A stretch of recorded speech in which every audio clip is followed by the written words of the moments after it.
everyone, welcome to our 5th self-defense video brought to you by the Emily Taylor Center and Premier Martial Arts. Today we're going to be going over some combatives and strikes that we can use if we are ever in a life-threatening situation. Now we're going to work on some more hands-on technique and what happens if contact occurs next week. But for right now we're going to focus on just these strikes and getting us in the right mindset for self-defense. So first thing I want to do is review the self-defense stance that we learned last week. So for our self-defense stance, we're going to bring our hands up just like this, and then we're going to put our right leg back. I'm going to mirror you guys so you can follow along mirrored. So I'm going to put my left leg back. If you're left-handed, feel free to put your left leg back as well, because you want your dominant leg in back. So here we want our elbows tucked in, our chin tucked in, and this is our self-defense stance. Our hands here we call our fence. It's our space between the opponent and our heads. Our head is like the computer. We need to protect that at all costs. So that's why our hands are up here, and they're far enough away that we have enough reaction time in the event that they were to try to strike us first. So we have our self-defense stance just like this. You can't see it on the video, but my back heel is off the ground, my legs are bent, and I'm ready to defend here. So now today, we're going to work on some strikes from that stance and then talk about one other one before we move through. I'm going to borrow Kelly again. She's my pad holder. There we go. Okay, so our first strike that we're going to do is called the palm strike.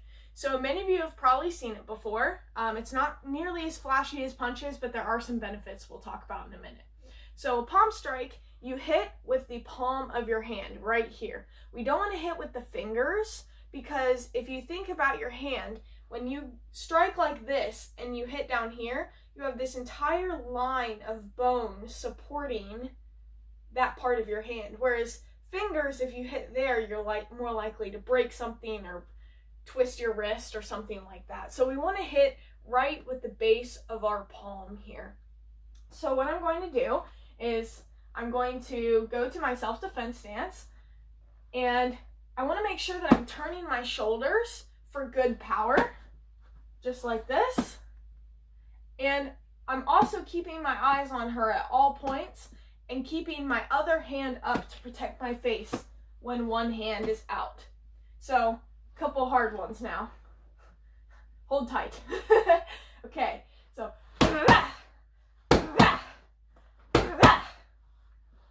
good. So you may have also noticed that I make a little noise with these. We call that a kia. So in traditional martial arts, it's something like "aya," or like the kids "aya," things like that. In Krav, we usually grunt because it's more of we want to get people's attention. And if you're anything like me, maybe kids screaming, sirens, those things kind of get tuned out. But if you hear somebody going crazy on that pad and grunting and fighting, then that's pretty out of the ordinary. And if somebody hears that, they're going to be maybe more concerned and more willing to see what's going on, rather than if you're just doing the traditional kias. It's also to get you to breathe. So by making that noise, you're forcing yourself to bring in more air after making that sound. So you're forcing yourself to breathe. We don't want to hold our breath while we're in the heat of a moment, otherwise we're going to get tired and we're going to pass out. So one more time, our palm strike, I'm hitting with the palm of my hand right here. We want to make sure we get good rotation, just like this. And we want to keep our other hand up next to our face to protect it in case they come after us. Now, we use palm strikes sometimes instead of punching because it's much safer on your hand. Somebody like me with a smaller fist, it may hurt more to punch because it's a small concentrated area, but it's also a lot more dangerous for the bones in my hand. So I don't want to fracture anything in my hand, because if you've ever had a boxer's fracture, you know that once that happens, your hand swells up and you can't use it after that, and that's not a good thing in self-defense. So personally, I enjoy palm strikes more than punches in drills and things like that, because I don't want to injure my palm. And of course, or I don't want to injure my fist. And of course, if we are in an altercation, we're not going to have gloves on, unless they somehow catch us walking out of the studio, which is very unlikely. But overall, I think punches are a lot safer than palm strikes. Or wait, I got that backwards. Palm strikes are much safer than punches. And because we have that long line with our bones supporting that palm, it's a lot safer, and you're less likely to get injured.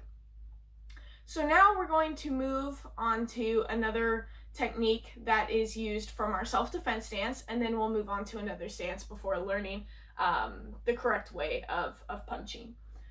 So Kelly's gonna come back up.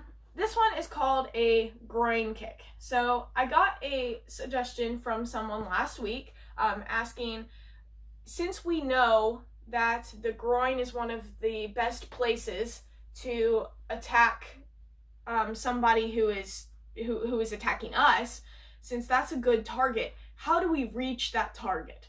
And I have two main answers for that. One is the palm strike that we just learned. It's just downwards instead of in front of us. That counts as well. We look down and we strike, palm open. So that's one way. The other way is the groin kick. So I want to make sure the most important thing in this kick is that I point my toes. I don't want my toes up like this, otherwise they're going to get broken. So when I kick, I go to my self-defense stance, just like this, and I want to do what's called a chamber. So this chamber is where I bring my knee up and I point it to where I want to be kicking. So I bring it up, I point my toes, and it's ready there. After that, you can follow through on the kick. So you can bring that knee up, kick, rechamber, and then put it back down.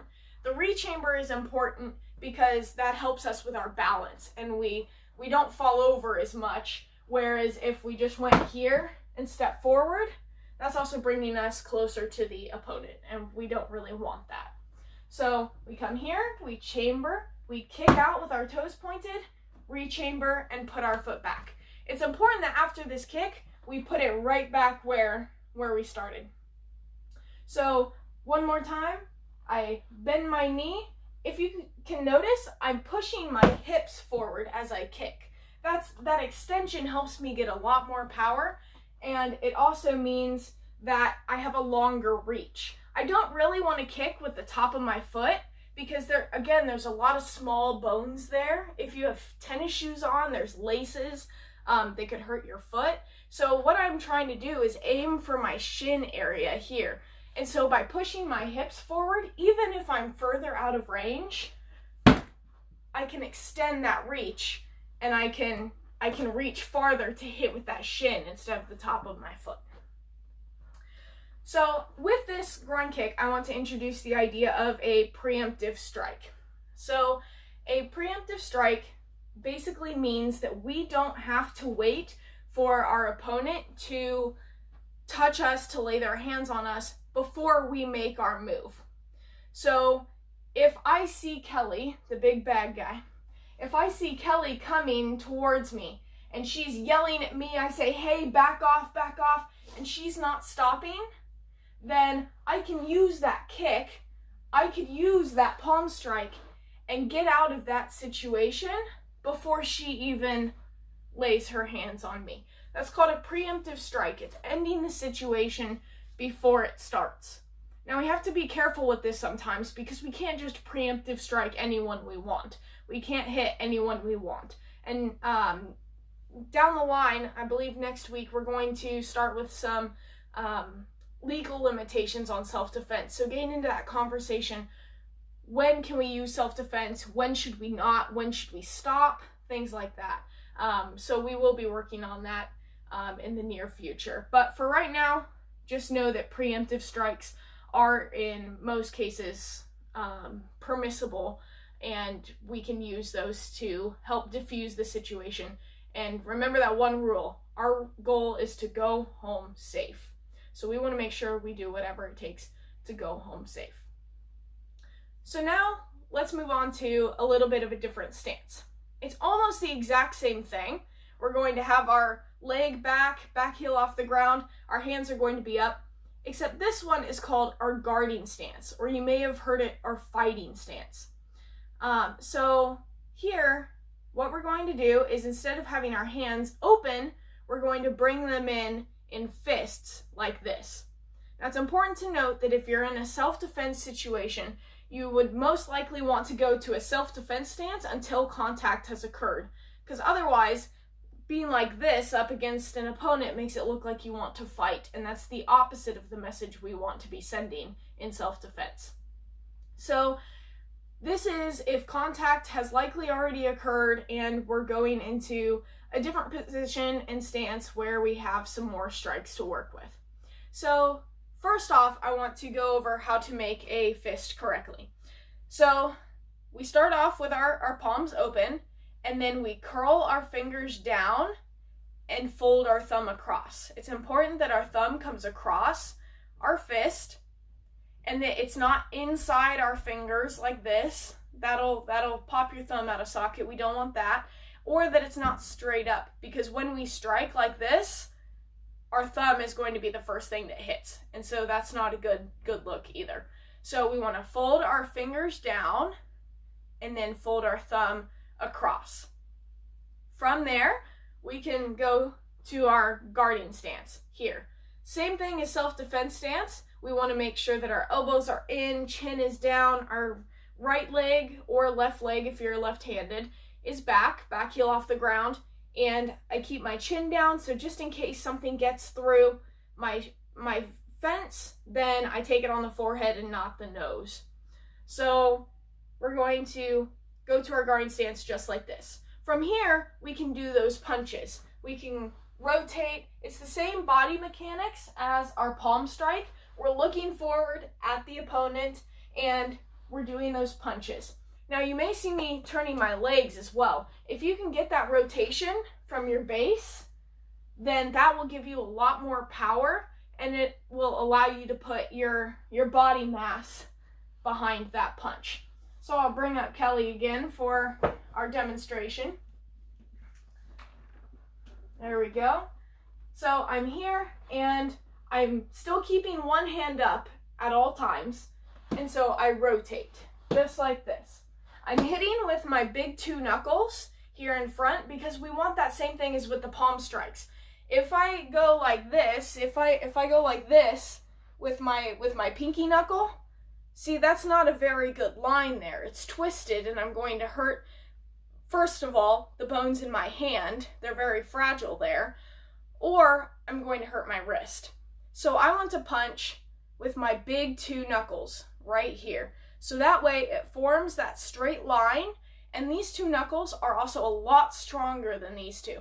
So when I punch with my big two knuckles, I have a lesser chance of breaking that hand. There is still a chance, which is why I still like palm strikes better, but just overall, it's better to punch with these two knuckles than it is with your smaller two. So I'm here, I'm in my guarding stance, and I'm throwing my punches, just like this. Good rotation. I almost want to tuck my chin to my shoulder when I punch. Whichever hand is out, I want to tuck that chin, just like that. And it's also good to note, when we talk about maybe combinations later, when we are punching, we usually go jab cross. That's the way it's usually said. Whichever hand is your jab depends on which leg is in front. If I have my left leg in front here and my right leg back, this is a right-handed stance, then my left hand is the jab because that's over my leg that's in front. It all depends on this leg because this hand is closer to the opponent. So that means it's going to be faster. Whereas the leg that's back is going to be stronger because I can put that mass behind that punch. So therefore my jab is in front of my front leg and that's going to be fast. And then my right leg is back, so my right hand is going to be my power punch, my cross. If you have your left leg back, like I've been doing most of today, then your right hand will be your jab because that's the leg that's in front, just like this. So in that case, my left hand will be my strong punch. So I think that's all I have for in terms of punching today. I want to leave you guys with a quick drill that you can do either by yourself or with a partner. You can go ahead and put the pad down. We'll do this one without it. So you may remember from the warm-ups video the sprawl and the burpee. So the sprawl, we go down, we shoot our hips out, try and touch them to the floor, then we come up and we go back into our stance. The burpee is like that. We do our sprawl and then we come up and we jump. Low ceiling.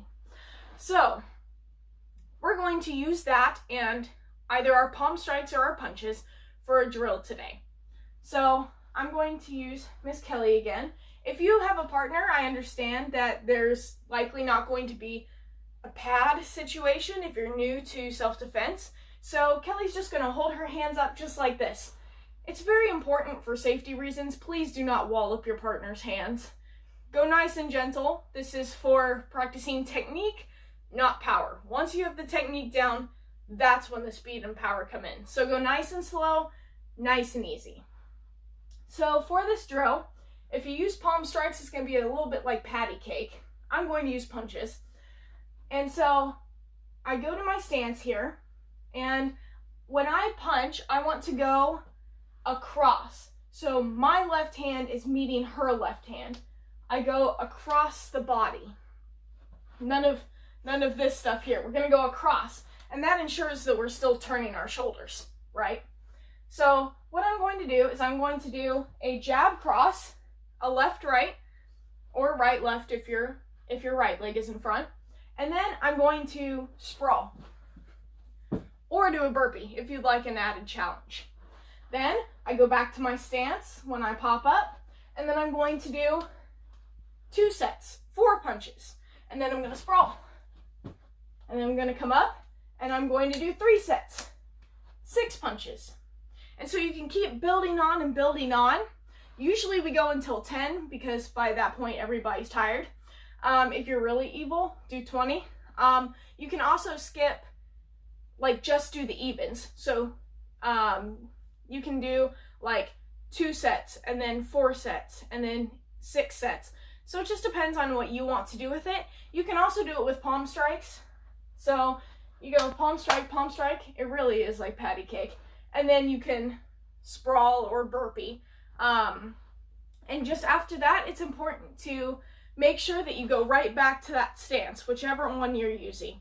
And that's where you go to do your next set.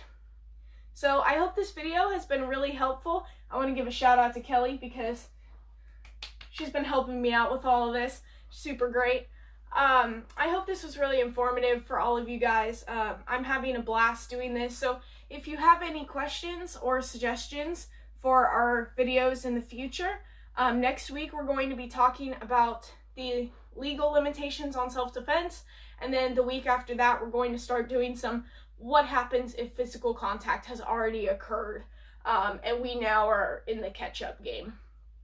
So I hope to see you guys next week. Thank you for joining us for video number 5, and I hope to see you then. Thank you.